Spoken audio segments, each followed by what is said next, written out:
What if the fairy tale you believed in was built on silence?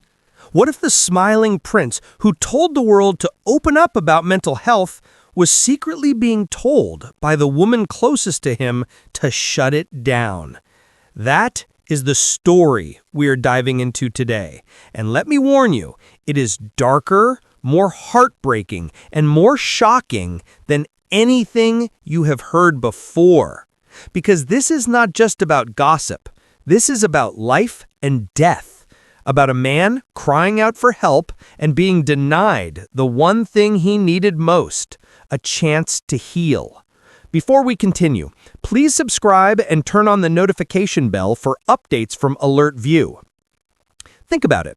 Prince Harry, the boy who walked behind his mother's coffin as the world watched, the soldier who saw things most could never imagine, the man who became a global ambassador for mental health awareness, was secretly spiraling.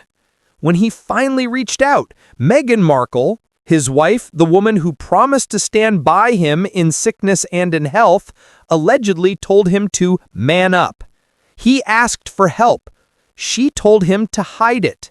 Authorities are now saying that was not just cruel, but psychological abuse. Abuse so severe it led to her arrest. But how did it get this far? How does a marriage that started with royal fanfare, glitzy interviews, and promises of a new beginning end with police sirens, courtrooms, and handcuffs? Some insiders are calling this the biggest betrayal in modern royal history. We need to rewind. Harry did not fall apart overnight. This story is years in the making. Remember that little boy in line behind Princess Diana's coffin in 1997? Millions of us watched and thought, how does a child survive something like that?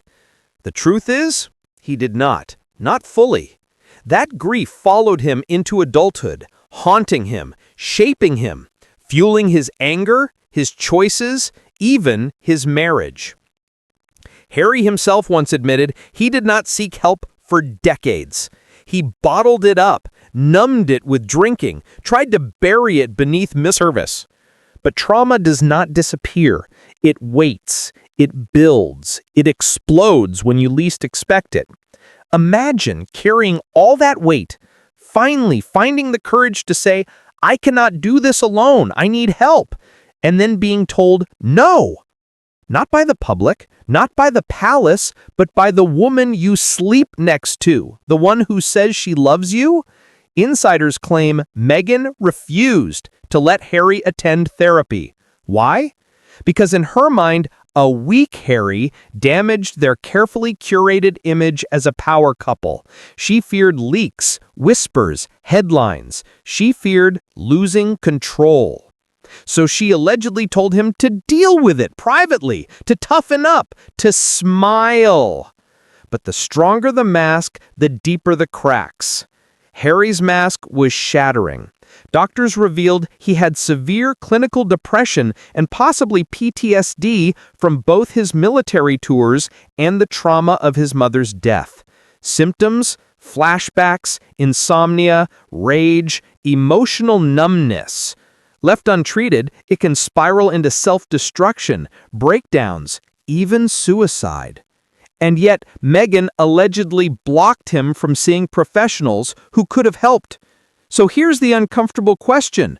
Was Meghan protecting Harry or protecting herself? As the Sussexes built their brand and empire, every move seemed about controlling the narrative. But the louder Harry's breakdown got, the harder Meghan allegedly pressed to silence it, canceling appointments, blocking calls, erasing any chance of treatment. We have all seen royal marriages under immense pressure, but what makes this truly shocking is the alleged denial of care and the consequences it has brought not just to Harry, but to the entire royal narrative. It is extraordinary, John. For years, Meghan and Harry fashioned themselves as champions of mental health, icons of vulnerability. Meghan's obsession with image, according to the evidence, led her to allegedly refuse Harry the fundamental right to seek help, concerned he might look weak. This is not just about family. It is about the very foundation of trust. Consider how Harry's childhood grief impacted him, not just emotionally, but physically. Counselors say unresolved trauma can warp a person's entire life. Harry carried that wound through his military service, royal duties, and marriage. And every time he asked for help, the door was closed. The evidence paints a disturbing picture. Emails, texts, canceled appointments, even testimonies from friends and staff. The trail is undeniable.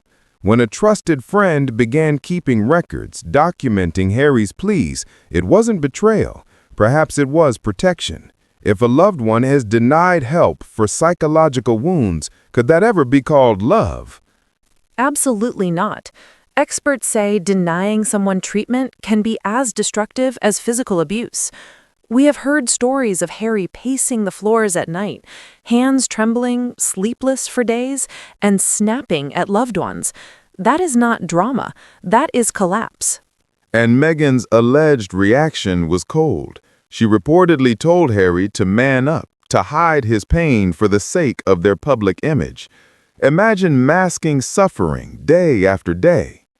Mental health is not cured by brand deals or green smoothies. When Harry's own doctor tried to schedule regular therapy, Meghan allegedly canceled the appointments, insisting Harry just needed rest and a smile for the cameras. A prince who urged the world to speak out about mental health became trapped in his own silent nightmare.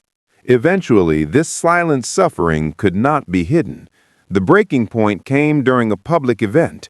Harry stumbled over his words, his hands shook, and the world noticed. Insiders and authorities started connecting the dots. Meghan was accused of psychological abuse, her arrest sending shockwaves worldwide. But the evidence did not stop at her arrest. Diaries, phone records, witness statements all revealed a pattern of control and cruelty. The betrayal was not merely in public headlines. It was in the private pain Harry endured, forbidden to heal, his suffering weaponized. So what matters most to Meghan Markle? Fame, fortune, or control? Insiders say her obsession with image led to the destruction of a marriage and the near collapse of a man's life. And while she staged magazine covers and Netflix scenes, Harry was battling nights of despair and flashbacks. As her mask fell, the truth leaked out, leaving a monarchy shaken and a man finally ready to tell his story. Let us ask you, our viewers, how would you feel if your partner denied you help in your darkest hour? Is that love or is that abuse? Let us know your thoughts in the comments below. And remember, subscribe to Alert View and turn on the notification bell for the latest updates. Thank you for watching.